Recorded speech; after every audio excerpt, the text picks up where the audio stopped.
시장이 좀 볼 것도 많고 좀 예측도 힘들고 그런 시장인데 또 이분 모셔서 깊이 있는 이야기, 뷰를 좀 들어보겠습니다.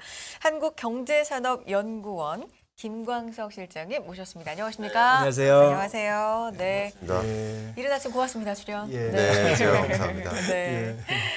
제가 생각도 안 했는데 이렇게 네. 셋이서 깔맞춤이 돼 있네요. 그러네요. 네. 오늘 아, 날씨가 그런가요? 갑자기 예. 좀 추워져서 굉장히 좀 깊은 네. 가을로 가는 예, 느낌인데 가을 톤으로 저희가 좀 그러게요. 맞췄습니다. 예, 네. 네. 오늘 할 얘기는 현재 경기 진단과 4분기 그리고 내년 전망이니까 상당히 네. 사실 한 30분도 안 되는 시간에 하기에는 좀 방대한 내용이긴 할 것 네. 같은데 그리고 잘 우리 시장 요약해서. 얘기하시는 거죠? 그러니까요. 예. 요즘 네. 맨날 미국 얘기만 하니까 한국 얘기 좀 듣고 싶습니다. 네. 그리고 매년 경제 전망서를 집필하시는 또 매번 베스트셀러가 됩니다. 네. 그 책 가져오신 것 같은데. 예, 보여주시죠. 이건 전년 책들이고요. 네. 이제 매년 이게 제가 경제전망서를 쓰고 있는 경제전망의 저자다 보니까 네. 네. 예, 23년 전망서가 다음 주에 나오거든요. 아, 예. 그래요. 그래서 오늘 그 탈고를 다 했기 때문에 아, 그 내용 좀 설명해 예, 주시면 그 홀가분하게. 아마도 그 내용으로 네. 여러분께 먼저 네. 말씀드리는 시간이 될 것 같습니다. 그럼 책 나오기 전에 저희가 미리 네, 얘기를 좀 아마도 그럴 접하는. 것 같습니다. 아, 좋습니다. 네. 베스트셀러를 계속 하셨다고요. 네, 감사하게도 많은 분들께서 네. 봐주셔가지고 저도 아주 행복하게. 네. 근데 예. 제가 궁금한데요. 네. 베스트셀러는 얼마쯤 팔리면 베스트셀러입니까? 요새 관심이 아, 그쪽에 그러세요? 많아서 그래도 그냥 베스트셀러 딱지를 붙인다. 네. 뭐 그러면 요즘에서는 뭐 적게는 5,000부, 많게는 뭐 그냥 10,000부만 해도 요즘에는 경제서적은 좀 덜 예, 팔리는 편이죠. 요즘에는 그래도 베스트셀러라는 표현을 쓰기도 하는데. 예전에 비하면 또 예. 책이. 네. 근데 뭐 한 5만 부 정도 되면 자신 있게 어. 네. 베스트셀러다라고 할 수 있는 게 아닐까? 제가 뭐 출판 산업 전문가는 아니에요. 네. 그러니까 만부 이상이면 일단 그렇군요. 베스트셀러다. 만부면 네. 여러분들이 아마 다 아실 만한 책 이렇게 아. 생각하시면 됩니다. 다 알겠습니다. 이미 인지하고 있는 책. 자, 책 얘기는 여기까지 하고 책 내용 얘기를 좀 들어가 보겠습니다. 네. 훅 들어오셔가지고. 네네. 네, 좋습니다. 아니, 네. 베스트셀러인 거 너무 좋은데 네. 책 제목 자체는 굉장히 어마무시하거든요. 네. 그레이트 리세션 2023년 경제 전망인데 그레이트 리세션? 그러니까 내년 전망을 굉장히 안 좋게 본격화 경기 침체 이렇게 보시는 겁니까?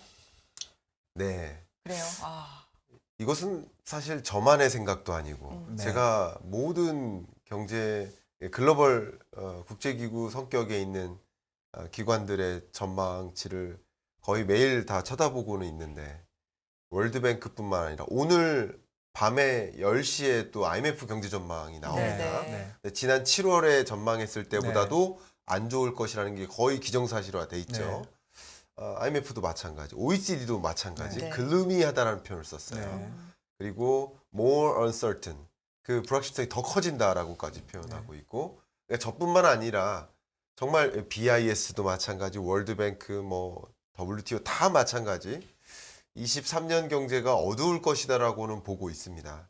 제가 드리고자 하는 이야기는 그만큼 모두가 생각하는 어려운 경제네, 어려운 경제 속에서 어떤 대응을 해볼까라는 것을 좀 제안하고 싶은 의미에서 네. 어쨌든 Great Recession이라는 표현은 여러분들이 그냥 너무 많이 들었던 복합위기 시대라고 네. 다 인정하잖아요. 네. 고물가, 고금리, 네. 고환율에 네. 무역적자, 최대치, 경상수지 네. 적자. 그러니까 좋은 게 없습니다. 네. 맞아요. 네. 좋은 걸 찾을래야 좋은 걸 찾을 수가 없어요. 네. 다 안 좋은 것뿐이에요. 정부의 정책도 마찬가지고요.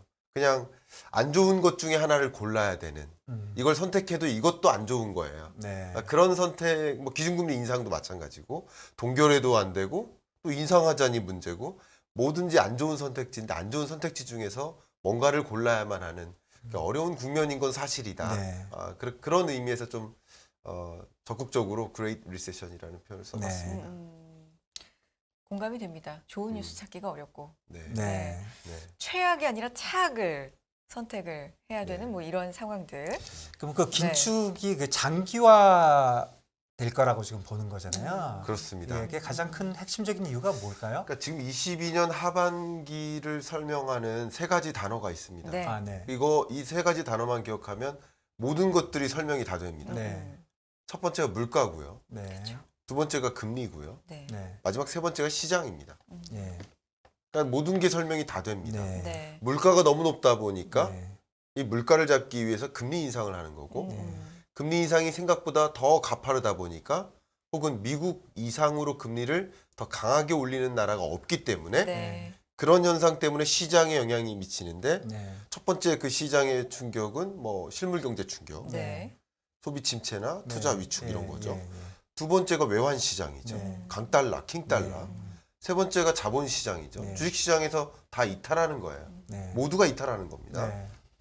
그리고 마지막으로 자산 시장, 네. 부동산 가격이 조정되는 거죠. 네. 이 세 가지 개념으로 지금 일련의 경제 현상들을 다 설명이 가능합니다. 네. 근데 제가 드리고자 하는 이야기는 이렇게 생각했던 것보다 가운데 있는 금리라는 것이 더 높은 고점을 향해서 가고 있고 네. 생각보다 그 고점이 장기화될 것이다. 네. 갑자기 인상했다가 바로 인하하는 것이 아니라 네. 생각했던 것 이상으로 더 높아지고 높은 그 지점에서 더 오래 머물 것이다. 네. 라고 보는 이유는 여전히 물가 때문인 거죠. 네. 이 인플레이션의 고점을 찍는 건 맞습니다. 네. 저는 좀 굉장히 조심스럽게 이미 고점을 봤다라고 생각을 합니다. 네. 예. 국제 유가 상승이나 뭐 다른 여러 가지 요인이 있다 네. 하더라도 미국의 9.1%, 네. 우리나라의 6.3%, 네. 7월 물가죠. 네. 그 숫자를 더 올라가긴 어렵다고 봅니다. 이건 통계학적으로 어려워요. 네. 여러 가지 면에서. 네. 그걸 설명드리려면 좀 네, 시간 네, 또 네. 30분 걸려요. 네, 네, 네. 근데 어쨌든 그렇기 때문에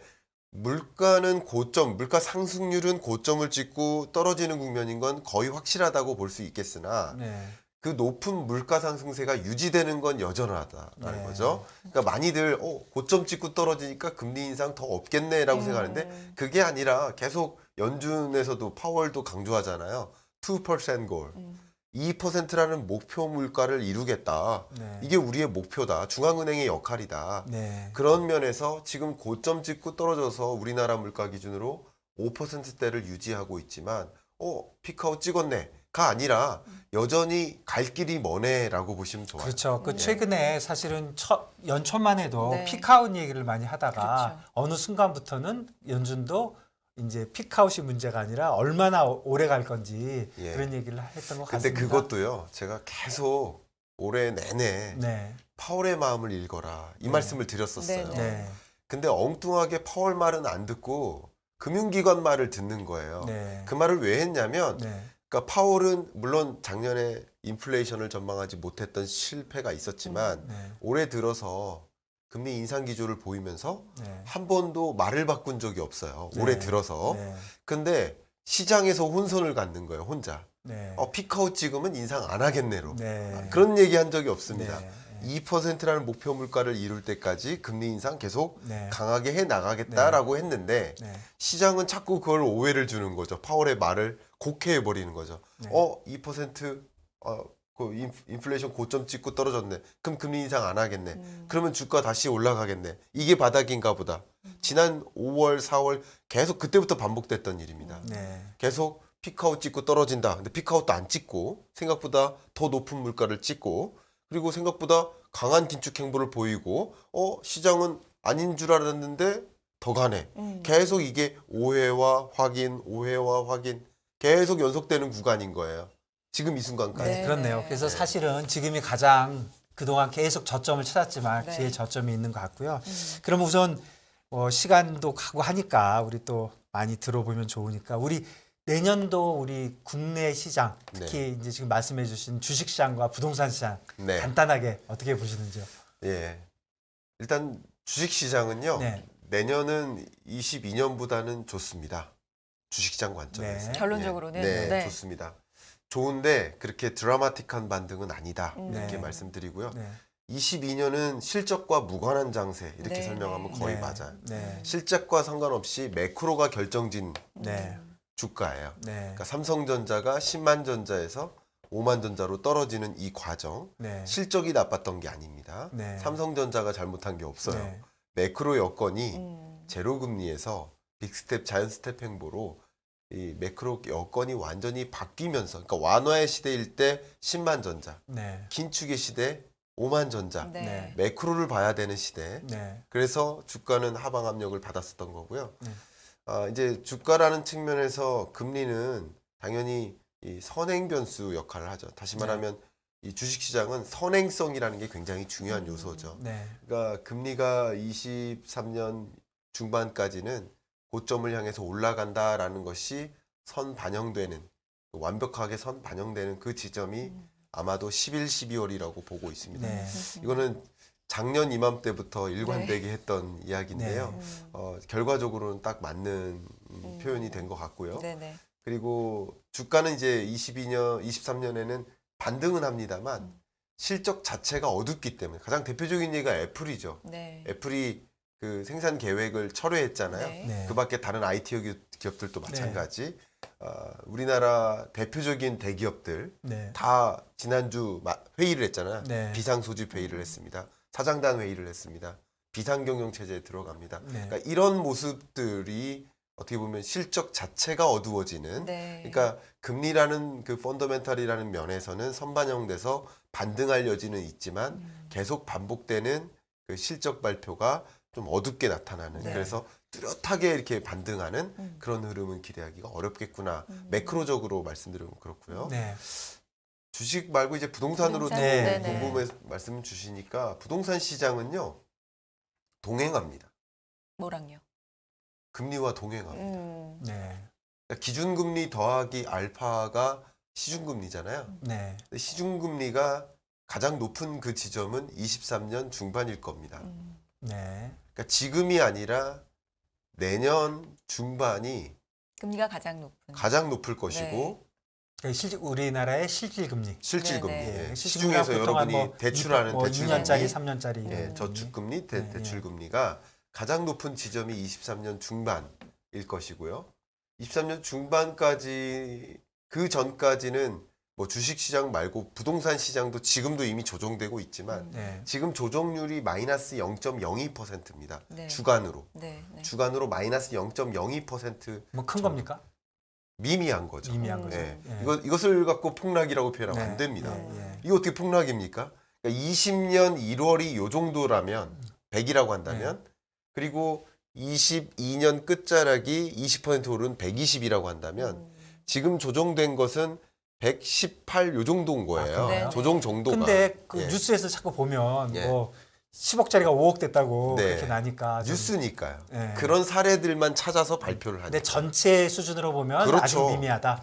그러면 지금 안 떨어졌다라고 뉴스 내면 뉴스 안 보죠. 네. 그건 뉴스니까 그런 겁니다. 거래 자체가 굉장히 없지 않습니까? 거래량 자체가 그렇죠. 적은 데다가 네. 가끔 거래되는 그 정말 급한 매도자의 거래가 급매성 그런 거래가 그런 거라고 볼 수 있고요. 네. 그런 것들이 이제 어떻게 보면 통계를 왜곡할 수도 있겠죠. 아, 네, 그래서 네. 실제로 많이 빠지지 않았다. 네. 그리고 이거 제가 지금 드리는 이야기는 전국 평균 아파트 아, 매매 네. 가격 상승률. 네네. 네. 요 지표로 봤을 네. 때 지난달까지만 해도 마이너스 0.01%였다가 주간으로 네. 그리고 이번 주 들어서 마이너스 0.02%로 계속 떨어지고 있습니다.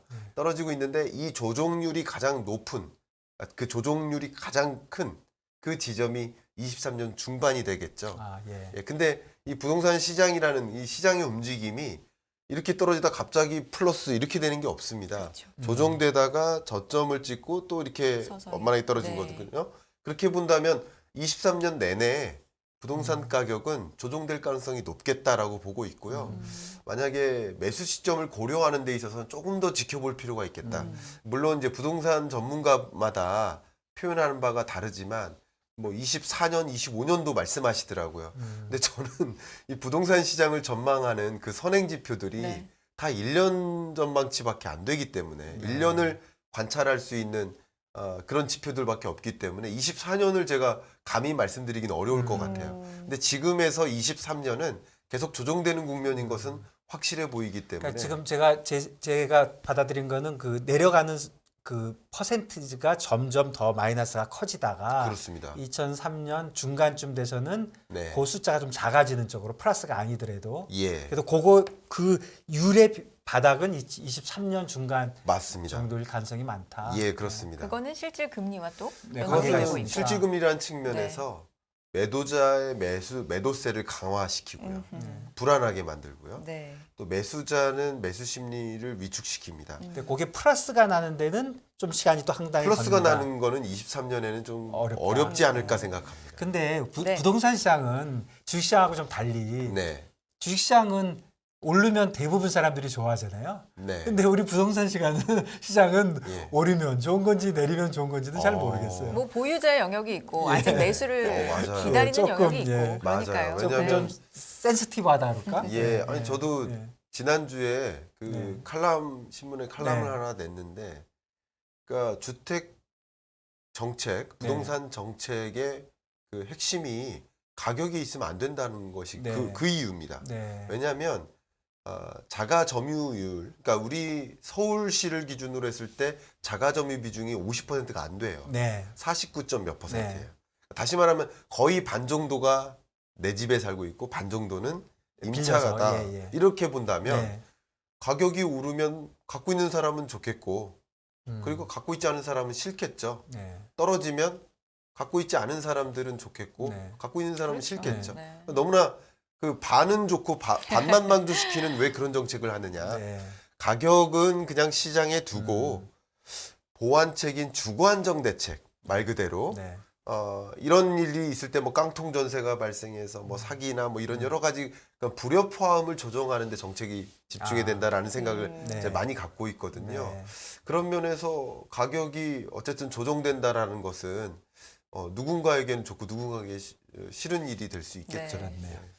그러면 부동산 시장까지 말씀해 주셨고 제일 그 듣고 싶은 얘기는 뭐 탈세계요? 탈세계와 예, 예, 요즘 뭐 이게 글로벌 시대가 온다 뭐 이런 네. 얘기를 많이 했는데 요즘 분위기는 음. 뭐 미국하고 중국도 계속 공급망 새로 만든다 그러고 그런 얘기 나오는데 각자 뭔가 살아남기 예, 위한 각자 네. 도생 뭐 이런 얘기 예. 나오는데 거기에 대해서 쭉 한번 설명해 주시죠. 엄격히 얘기하면 1990년부터 2008년까지가 세계화의 시대, 글로벌라이제이션의 시대라고 보고 있고요. 언제부터 언제까지 그러시죠? 1990년부터 2008년까지. 2008년. 근데 글로벌 금융위기를 계기로 네. 상품 무역 비중이 줄기 시작했습니다. 네. 각자 자국에서 생산하자라는 방식으로 움직이고 네. 있어요. 네. 리쇼어링이 대세가 되는 거죠. 네. 오프쇼어링이 아니라 리쇼어링. 네.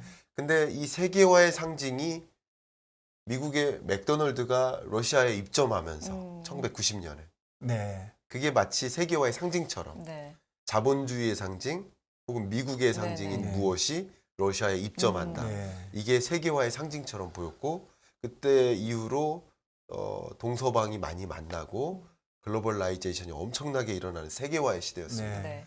근데 글로벌 금융위기 이후 이 세계화가 주춤하다가 네. 뭐 여러 가지 일들이 네. 있었는데 미중 패권 전쟁도 네. 있었고 2017년, 네. 18년 있었고 뭐 여러 가지 일들이 있으면서 리쇼어링 정책이 대세가 됐어요. 네.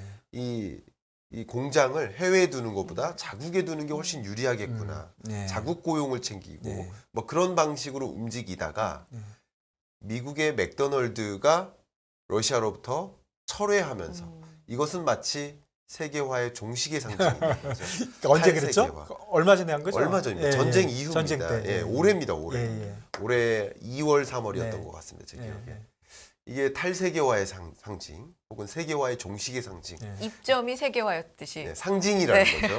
근데 마치 상징인 것처럼 네. 그 밖에 많은 기업들이 뭐 나이키라든가 네. 구글이라든가 스타벅스라든가 네. 다 러시아로부터 나왔죠. 네. 근데 그 이후에 러시아, 중국 혹은 그 밖에 우방국들 간의 결집세가 좀 강해지고 미국과 유럽 그 밖에 뭐 우리나라나 일본과 같은 미국 우방국들의 동맹이 강해지는 세계가 둘로 쪼개지는 국면인 거죠. 네. 거기에 하나 더한 것이 IPEF의 출범인 것이고요. 그리고 치포 동맹이라든가 네. 이런 여러 가지 것들이 이제 이런 세계가 둘로 쪼개지는 모습들이 확연히 드러나는 네. 그런 모습이지 않나 생각됩니다. 네. 그러면 이런 그 추세가 네. 네. 앞으로도 이렇게 확 꺾인다든가 그러지 않고 계속 갈 거로 그렇게 보십니까? 내년이나 그 이후에도. 예, 23년에 굉장히 중요한 글로벌 경제의 모습이라고 보고 있고요. 아, 미중 간의 전쟁은 더 강화될 가능성이 높고 네. 거기에 이제 러시아까지 가미되고 네. 서방국들까지 가미되고 특히 그 중심에는 반도체가 있고요. 싸움의 네. 중심에는 뭐 이런 국면으로 이렇게 가기 때문에 저는 개인적으로 가장 우려하는 것이 여전히 원자재 공급망입니다. 네. 저는 이제 작년 전망서부터 네. 원자재 공급망 병목 현상 네. 네. 이게 가장 중요한 경영 전략의 과제라고 제가 제안을 해 왔었고 네. 지금도 그게 유효한 상태고 근데 더 중요한 것은 재생에너지 산업이라든가 뭐 전기차 마찬가지, 태양광 혹은 풍력 마찬가지. 친환경과 관련된. 그 네. 친환경 영역에 관한 인프라를 중심으로 네. 집중적인 투자를 합니다. 미국 같은 경우는 그게 인플레이션 감축법인 거고요. 네. 유럽 같은 경우는 리파워 EU라는 네. 그 전략을 선언합니다. 네. 에너지 개혁 정책이에요. 탈러시아를 네. 추구하는. 그러니까 러시아에 이만큼 의존했던 에너지를 0으로 만들고 자립화하는 것을 추구합니다. 네. 그런 과정에서 핵심적인 것이 재생에너지 산업인데요. 네. 그럼 재생에너지의 에너지를 구축하기 위해 그 인프라를 구축하기 네. 위해서 핵심적으로 들어가는 것이 당연히 비철금속들이에요. 광물. 네. 가장 대표적인 것이 리튬이라든가 네. 뭐 흑연, 네. 히토류, 뭐 구리도 당연히 네. 들어갑니다. 이런 것들이 필요한데 굉장히 중요한 것은 우리나라로서 그동안에 의존했던 예를 들어 마그네슘, 네. 뭐 리튬 마찬가지. 네. 마그네슘은 100% 중국에 의존하고 있었죠. 아, 예. 그동안 요소만 97.7% 의존한 게 아니라 네. 마그네슘, 네. 리튬도 90% 가까이 중국에 의존하고 있었어요. 네.